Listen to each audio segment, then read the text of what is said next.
Assalamualaikum. Hello everyone. Welcome to my channel Easy Maths by Shirin. आज के video में हम जो है 10th स्टैंडर्ड के ज्योमेट्री का आपका जो सर्कल चैप्टर है उसका एक थ्योरम करने वाले हैं। बहुत इजी है, इसका स्टेटमेंट भी, इसका प्रूफ भी। आप बस मेरे साथ एंड तक बने रहिए ताकि आपको जो है वो बहुत ही सिंपल जो है वो वे में मैं आपको ये पूरा थ्योरम एक्सप्लेन कर सकूं ताकि आफ्टर दिस वीडियो आप खुद से इस थ्योरम को कर सको। ठीक है, तो चलिए स्टार्ट करते हैं। सबसे पहले हम इस थ्योरम का स्टेटमेंट पढ़ते हैं। थ्योरम का स्टेटमेंट है corresponding arcs of congruent chords of a circle or congruent circles are congruent। Okay तो देखिए यहाँ पर सबसे पहले हम क्या करते हैं, कीवर्ड्स को हाईलाइट करते हैं। तो कीवर्ड क्या है हमारे पास कि हम जो ये थ्योरम पढ़ रहे हैं ये हम आर्क के और कॉर्ड्स के बारे में पढ़ रहे हैं। ठीक है, अब देखो हमको क्या प्रूव करना है कि अगर कोई कॉर्ड्स ठीक है कॉन्ग्रुएंट है तो उनके जो करस्पॉन्डिंग आर्क्स होंगे वो भी कॉन्ग्रुएंट होंगे, ये हमको प्रूव करना है। यहाँ पर और कॉन्ग्रुएंट सर्कल्स क्यों बोला है, क्योंकि अगर आपके पास एक सर्कल है तो उस सर्कल के अगर दोनों कॉर्ड्स आपके पास कॉन्ग्रुएंट दिए हुए हैं तो आप उन दोनों जो कॉन्ग्रुएंट सर्कल्स अगर दिया है तो उनके जो कॉर्ड्स होंगे जो कॉन्ग्रुएंट है तो उनके आर्क्स भी कॉन्ग्रुएंट हो जाएंगे। लेकिन अगर आपके पास एक ही सर्कल है, जैसे मैंने इस स्टेटमेंट को प्रूफ करने के लिए यहाँ पर एक ही जो है वो सर्कल बनाया है, तो इस सर्कल में अगर आपके पास दो कॉर्ड्स हैं तो अगर वो कॉर्ड्स कॉन्ग्रुएंट है तो आप क्या प्रूव कर सकते हैं कि उनके जो आर्क्स होंगे जो उन्हीं को करस्पॉन्ड करेंगे वो भी कॉन्ग्रुएंट हो सकते हैं।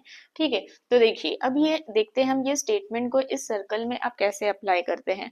तो यहाँ पर सबसे पहले जो है हम लोग स्टार्ट करते हैं गिवन से। मैं आपको स्टेटमेंट के साथ साथ बताती हूँ कि यहाँ पे क्या गिवन है और हमें क्या टू प्रूफ में लिखना है और हम प्रूफ कैसे स्टार्ट करेंगे। तो गिवन में क्या है, गिवन इज व्हाट, गिवन में हमको है कि ओ जो है वो क्या है, ओ इज सेंटर। ठीक है, ओ जो है हमारा जो सर्कल है उसका सेंटर है। और हमको क्या दिया है, कॉन्ग्रुएंट कॉर्ड्स हमको दिया है। तो देखो यहाँ पर मेरा ये जो पी क्यू है ये एक कॉर्ड है और नेक्स्ट जो है वो एक एस आर है, ये एक कॉर्ड है। तो यहाँ पर हमको गिवन में और क्या दिया है कि हमारे जो ये कॉर्ड है, कॉर्ड पी क्यू, ये किसके कॉन्ग्रुएंट दिया हुआ है हमको, कॉर्ड एस आर के कॉन्ग्रुएंट दिया हुआ है। ठीक है, और हमको जो है टू प्रूव में क्या लिखना रहेगा, so will write in to prove कि इनके जो करस्पॉन्डिंग आर्क है। अब देखो पी क्यू कॉर्ड का करस्पॉन्डिंग आर्क क्या है, P M Q. So here will write arc P M Q. किसके प्रूव करना है हमको कॉन्ग्रुएंट में, आर्क। नेक्स्ट कॉर्ड हमने क्या लिखा था, एस आर। तो एस आर का आर्क क्या है, corresponding arc S N R. So will write here S N R. ठीक है, तो देखो ये हमारा हमने गिवन और टू प्रूव ले लिख लिया है फ्रॉम दिस स्टेटमेंट ओनली। अब हम क्या करेंगे, यहाँ पर आपको कंस्ट्रक्शन में क्या लिखना है, तो बहुत इजी है ये कंस्ट्रक्शन, आपको कोई बाय हार्ट करने की भी जरूरत नहीं है।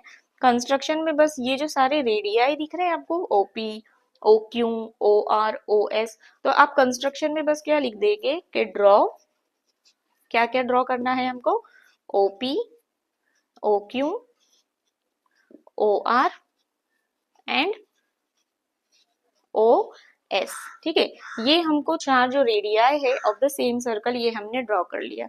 अब देखो after drawing these chords and these radii, now we are having two triangles with us. One triangle is OPQ and the other is OSR. तो हमारा जो प्रूफ स्टार्ट होगा ना, हम लोग क्या करेंगे, इन्हीं दो ट्राइंगल से स्टार्ट करेंगे। तो क्या है हमारे पास, इन ट्राइंगल कौन कौन से मैंने बताया, triangle OPQ। So triangle OPQ और दूसरा ट्राइंगल क्या लिया हमने, ट्राइंगल OSR। तो ट्राइंगल OSR। अब इन दोनों ट्राइंगल में हमको देखना है कि इन दोनों ट्राइंगल को हम लोग जो है वो सिमिलर कैसे प्रूव करेंगे। तो पहले देखो मेरे पास है OP, है ना, तो मैं यहाँ पर साइड जो मेरा है OP, इसको मैं कॉन्ग्रुएंट बता सकती हूँ किसके साइड के, OR के। तो OR। ठीक है, नेक्स्ट क्या है मेरे पास साइड, साइड है O Q, so will write O Q. ये मैं किसके कॉन्ग्रुएंट बता सकती हूँ, साइड ओ एस। अब इन दोनों का रीजन क्या लिखेंगे, तो रीजन तो बहुत ही इजी है, क्योंकि हम लोगों ने यहाँ पे ड्रॉ किया था ना ओपी, और हमने क्या ड्रॉ किया था जब हमने ओपी को ड्रॉ किया, so this OP is nothing but the radius. तो similarly this all these four are radii of the same circle. तो यहाँ पर आपको रीजन में क्या लिखना है, radii of the same circle. तो ऑब्वियसली अगर वो सारे रेडियाई है एक ही सर्कल के, इसका मतलब है कि वो सारे जो है एक दूसरे के इक्वल होंगे, तो हम उनको कॉन्ग्रुएंट बता सकते हैं।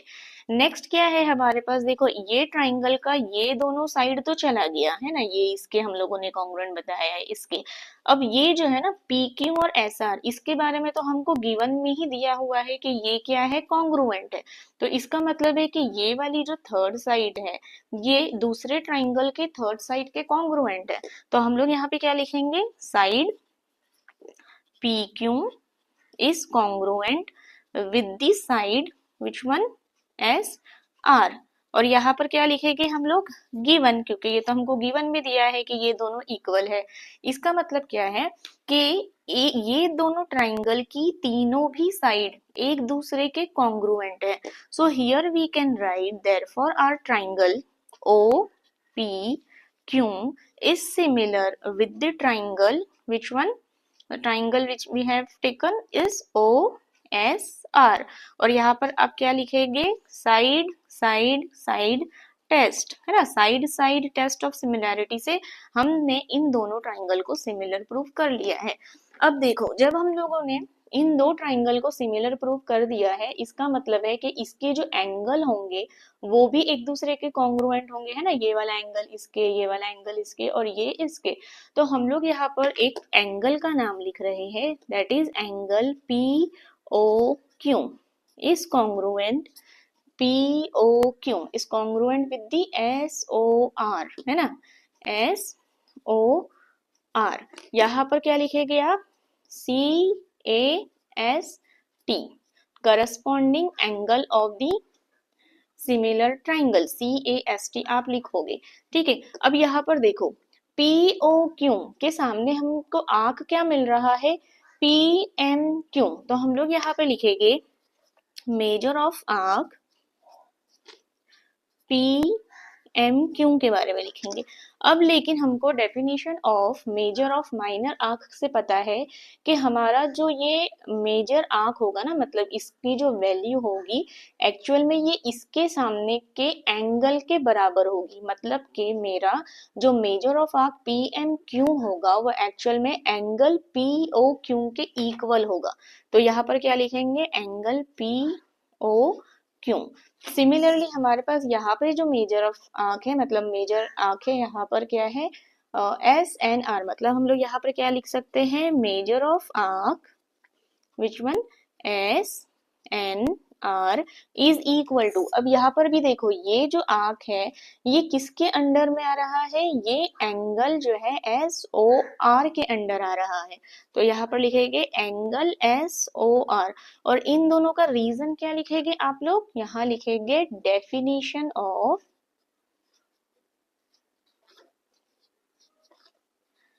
मेजर ऑफ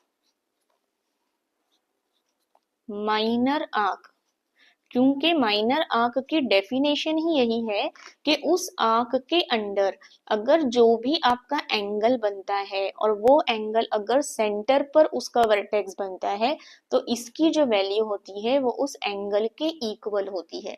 लेकिन देखो ये जो है ये हमको पता है, just now we have written what my angle POQ is equal with angle SOR। ये दोनों तो इक्वल है, यहाँ पर हम लोगों ने CAST से बता दिया था। तो अगर राइट हैंड साइड इक्वल है इसका मतलब है कि लेफ्ट हैंड साइड भी तो इक्वल है। So here I can write major of arc PMQ is equal with measure of arc which one, S N R. अब हमको पता है कि जब आंख का मेजर सेम है, मतलब उसकी वैल्यू सेम है दोनों आंख की, इसका मतलब है कि ये जो आंख है ये खुद भी क्या है, एक दूसरे के इक्वल है। तो यहाँ पर हम लोग लिख सकते हैं therefore arc P M Q is equal with arc S N R and this one only we have to prove। देखो हम लोगों ने यहाँ पर स्टार्टिंग में वही लिखा था, arc PMQ is congruent this one, तो इक्वल, तो यहाँ पर हम लोग क्या लिख देंगे, therefore arc PMQ इक्वल को हटा के अब हम कॉन्ग्रुएंसी की साइन डाल सकते हैं यहाँ पर, congruent with the S N R। So see here, just now we have proved this statement as it is। जो हम लोगों ने टू प्रूव में लिखा था वही हम लोगों ने इन दी एंड जो है वो प्रूव कर लिया। ओके, तो ये बहुत ही इजी था इसका स्टेटमेंट, इसका प्रूफ, और मैंने बहुत ट्राई किया है कि आपको बहुत ही इजी लैंग्वेज में बहुत ही इजी आपको एक्सप्लेन करके बताऊं, ताकि ये वीडियो के एंड के बाद आप लोग खुद से इस प्रूफ को बहुत ही ज्यादा इजीली कर सके। हर एक स्टेप को आपको समझ समझ के लिखना है, कोई मगअप करने की जरूरत नहीं है, नो रट्टाफिकेशन नथिंग, बस आप इसके जो स्टेप्स है उसको समझो और लास्ट में खुद से करने का ट्राई करो। ओके, तो आई होप कि ये वीडियो आपको अच्छा लगा होगा, समझ आया होगा। तो अगर आपको समझ आया है तो प्लीज मेरे इस जो चैनल है उसको सब्सक्राइब करो। चैनल का नाम है easy maths by Shirin. Thank you.